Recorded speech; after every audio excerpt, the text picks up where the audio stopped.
Почитувани представници на медиумите, добар ден.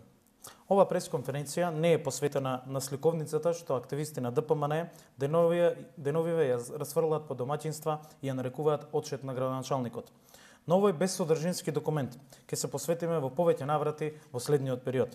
Ќе прашуваме за лагите, за препишувањето на капиталните проекти на претходната власт како своји, за сите нереализирани а дадени ветувања, за работата на локалната власт во овие 4 години, за будењето на градоначалникот на крајот на мандатот. Тешко на градоначалник со ваков отчет. Слободно порачуваме, доколку самиот тој верува во она што го сработил, верува дека бил добар татко на градот, нека ја побара поддршката од граѓаните, па макар и како независен кандидат. Резултатот ќе го добие на избори.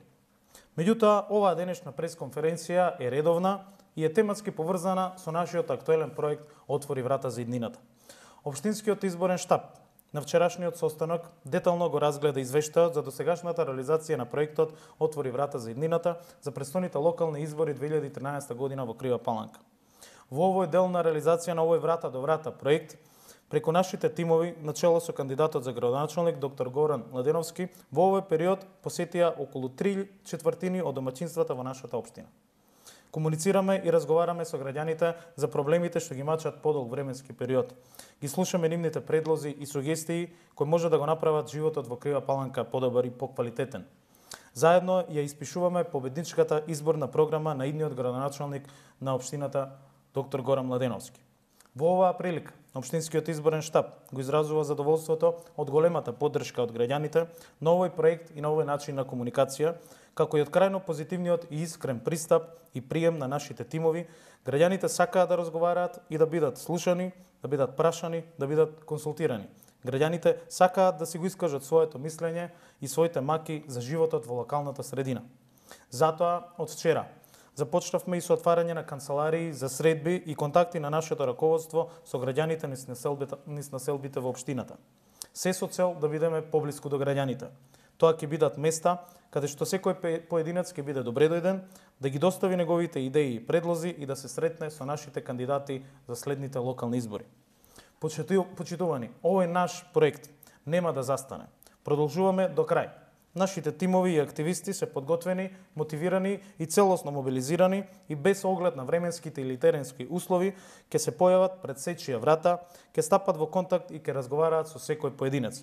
Ќе слушаме и заеднички, ќе ги поставуваме приоритетите и ќе бараме решенија. Приоритетите кои ни ги нотираат граѓаните ќе бидат и приоритети на нашата изборна програма. Затоа, сосема сигурно дека клучно место во програмата ќе има кадровската политика за развој на тимови кои ќе работат на привлекување на инвестиции од европските фондови во разни области и максимизирање на резултатите од овие проекти во реалниот живот на луѓето. Реализација на проектот за гасификација на општината, изградба на канализациони мрежи, водоводи, изградба на патишта, развој на инфраструктурата, создавање на поволности за развој на бизнис секторот и отварање на нови работни места, капитални инвестиции во општината, како и развојот на руралниот и селски туризам. Токму овој наш позитивен проект Врата до врата, преку кој ја испишуваме програмата за следните локални избори, проект кој е целосно прифатен од граѓаните, како и обединувањето на опозицијата во победничкиот сојуз за иднината, создадоа голема нервоза и паника кај нашиот политички противник. Ние немаме намера да се вовлекуваме во деструктивната и негативна кампања која ја води ВМРО-ДПМН и да одговараме на нивните пресконференции. Само ќе ги подсетиме за тоа што овој тесен круг на луѓе, понесени од привилегиите кои што ги нуди власта, го заборавиле она што граѓаните секојдневно го потенцираат и веќе без никаков страв го искажуваат при нашите средби со нив. Тоа е дека токму Груевски и ВМРО-ДПМН повеќе од 7 години имаат целокупната власт во државата. Повеќе од 7 години ги исцрпуваат и трошат парите на граѓаните соберени преку даноци, такси и казни. Повеќе од 7 години ги трошат гломазните буџети на непродуктивни и неразвојни проекти. Токму во овие 7 години индексот на сиромаштија се искачи до над 40%. Невработеноста расте, а младите перспективата ја бараат надвор од општината и државата. Се задолжуваат многу идни генерации, а државата живее од кредити. Животните трошоци енормно се зголемуваат, а условите за живот и на работниците, пензионерите и студентите целосно се влошуваат. Тоа се делата на ДПМН во овие 7 години. На граѓаните веќе им е јасно. дека со популистички проекти, со демагогија и манипулации на власта, со нивните така наречени реформи и работа 24 часа, со пералницата на Пари Скопје 2014 и со владините реклами, животот станува само потежок, а државата оди назад.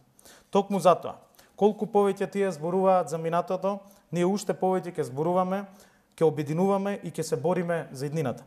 Колку повеќе во отсуство на луѓе, капацитети, идеи и проекти и секојдневно губење на поддршката од граѓаните се занимаваат со Бранко Црвенковски со СДСМ, ние уште повеќе ќе бидеме посветени на контактите со граѓаните и барањето на решенијата на нивните проблеми по преземањето на власта во март. Благодарам.